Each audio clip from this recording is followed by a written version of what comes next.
नमस्कार। मैं advocate doctor Ajay Kumar Pandey आपका स्वागत करता हूं। आपको लेकर चल रहा हूं एक बहुत ही महत्वपूर्ण विषय पर, जिससे हम में से कोई भी, हमारा जानने वाला कभी भी दो चार हो सकता है। जी हाँ, मैं चर्चा कर रहा हूं रोड एक्सीडेंट की, हिट एंड रन मामलों की। आज इस विषय पे चर्चा महत्वपूर्ण इसलिए हो गई है, आपने बड़ी चर्चाएं सुनी कि आईपीसी खत्म हो गई, सीआरपीसी खत्म हो गई, गुलामी का दौर समाप्त हो गया, हमारे नए भारतीय कानून आ गए। आज भी बहस जारी है, क्या नया कानून में है, क्या पुराना कानून में है। ठीक है, यह बहस हम कानून वालों का पेशा है, जजेस कोर्ट का दायरा है, पुलिस का काम है, हम तो करते रहेंगे।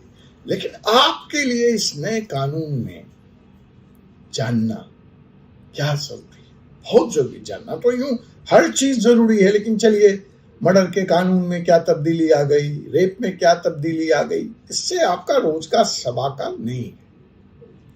आपका जो रोज का विषय है, जिससे आपका पाला पड़ सकता है, तो मेरी चिंता का विषय यह है कि वहां पे you are not caught unawares. आप वहां पे अनभिज्ञ ना रहें और अनभिज्ञ की तरह पकड़े ना जाएं और बाद में कहें, अरे मुझे तो किसी ने बताया ही नहीं था, और पुराने कानून में तो ऐसा था।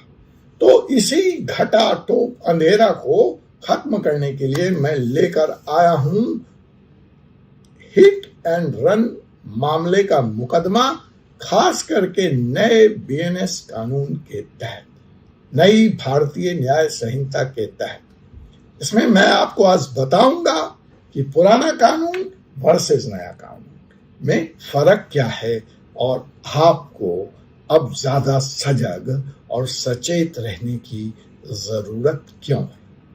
तो आइए सबसे पहले हम समझते हैं हिट एंड रन।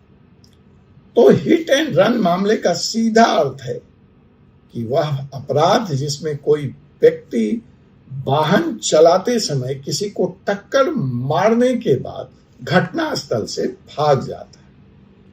अब इस मामले में न्याय और सजा पुराने कानून में सुनिश्चित करना हमेशा से चुनौतीपूर्ण रहा, क्योंकि वह व्यक्ति पकड़ा तो गया नहीं है।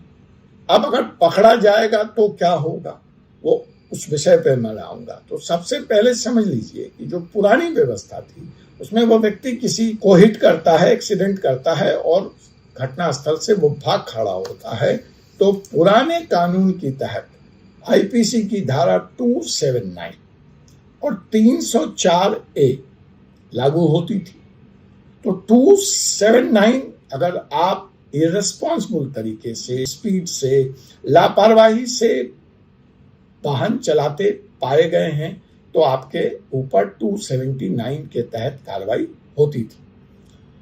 और अगर उस व्यक्ति की मौत हो गई तो धारा 304 लापरवाही से मौत पर सजा दी जाती थी। लेकिन पुराने कानून में, चाहे वह 279 था या 304A था, चूंकि आपका इंटेंट उस व्यक्ति को मारने का नहीं था, आपकी गलती से या अपनी असावधानी से या गलती से वह व्यक्ति समाप्त हो गया, उसकी जान चली गई, तो अपराधी को मामूली जुर्माना देकर या साधारण कारावास की सजा देकर अक्सर छोड़ दिया जाता था। सीआरपी के तहत जो जांच होती थी, उसकी प्रक्रिया बड़ी जटिल थी, धीमी थी, जिससे पीड़ित को न्याय मिलने में भी कठिनाई होती थी। अब इसका भी एक हिस्टोरिकल परिप्रेक्ष्य था। ये कानून जो पुराना आईपीसी और सीआरपीसी है, आपको मालूम है, अंग्रेजों के जमाने में था। तो अंग्रेजों ने जो भी कानून बनाए थे, वो अपने को दृष्टिगोचर रखकर बनाए थे, न कि भारत की जनता को। तो अंग्रेजों ने यह माना था कि वाहन तो घोड़ों के पास ही होगा, अंग्रेजों के पास ही होगा, तो उनकी वाहन से टक्कर लगकर के मौत किसी हिंदुस्तानी की ही होगी। तो हिंदुस्तानी की कीमत उनकी नजर में बड़ी कम थी, महत्वपूर्ण था ही नहीं वह।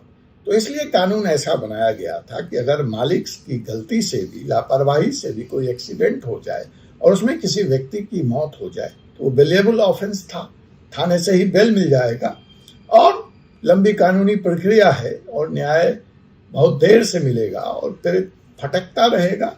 जेल जाने का कोई प्रावधान या सख्त सजा का प्रावधान संभवतः इसी मानसिकता के कारण रखा गया था। लेकिन जैसा कि मैंने कहा, ये बीएनएस है, नया दौर है, नया कानून है, भारतीयता की बात है, जहां पे इक्वल फ्रेंचाइज की बात है। एक व्यक्ति, एक वोट का अधिकार, irrespective of caste, creed, colour, wealth. यहां पे संविधान सबको अधिकार देता है। तो इस बदली हुई परिस्थिति में और बदले हुए माहौल में बीएनएस में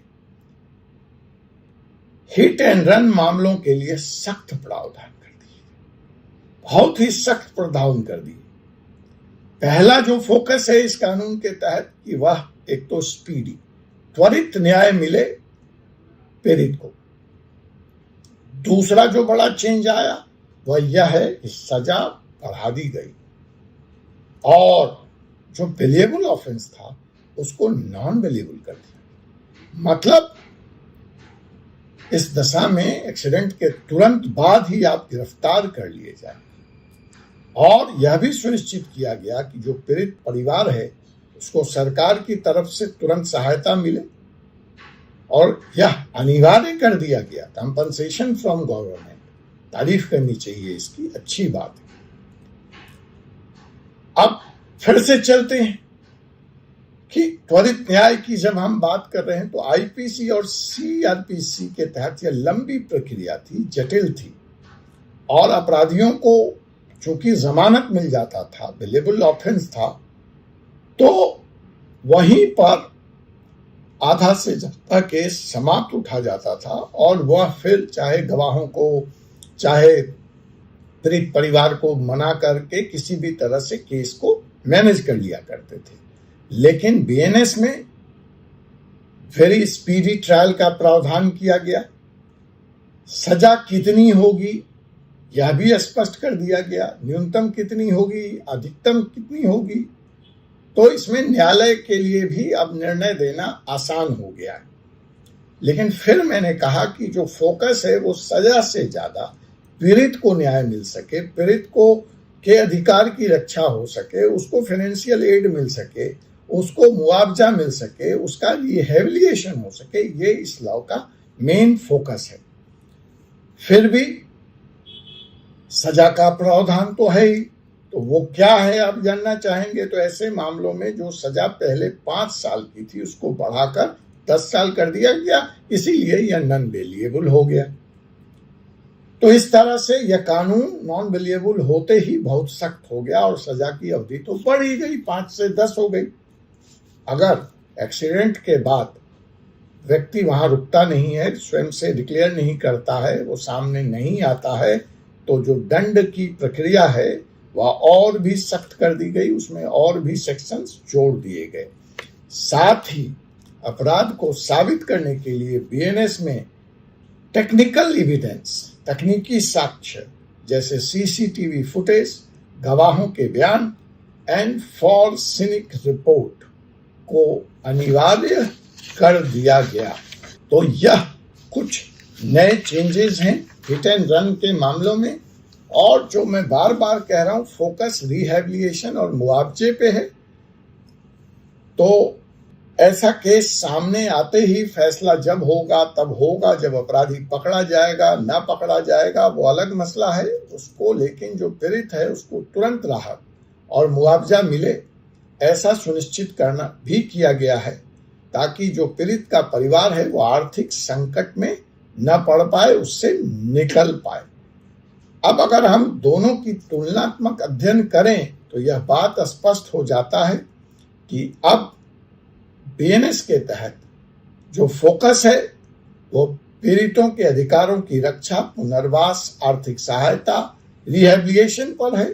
जो व्यक्ति दोषी है उसको सख्त सजा मिले, इस पर फोकस है। त्वरित न्याय मिले, इस पर फोकस है। और आईपीसी और सीआरपीसी के बदले बीएनएस में अपराधियों के लिए सजा को सख्त कर दिया गया है, न्याय की प्रक्रिया को त्वरित बनाया गया है। मुझे लगता है इस नए विषय से, जिससे आपका, आपके जानने वाले का रोज का पाला पड़ता है, आपको यह समझने में मदद मिली होगी कि बीएनएस के तहत हिट एंड रन का केस अब कैसे चलेगा। फिर भी अगर आपका कोई प्रश्न अनुत्तरित रह गया है, अनआंसर्ड है, और आप इस विषय में मुझसे और ज्यादा जानना चाहते हैं, तो आपका स्वागत है। आप मेरे तक कमेंट्स के माध्यम से, मेरे ईमेल के माध्यम से, मेरे वेबसाइट के माध्यम से पहुंचें।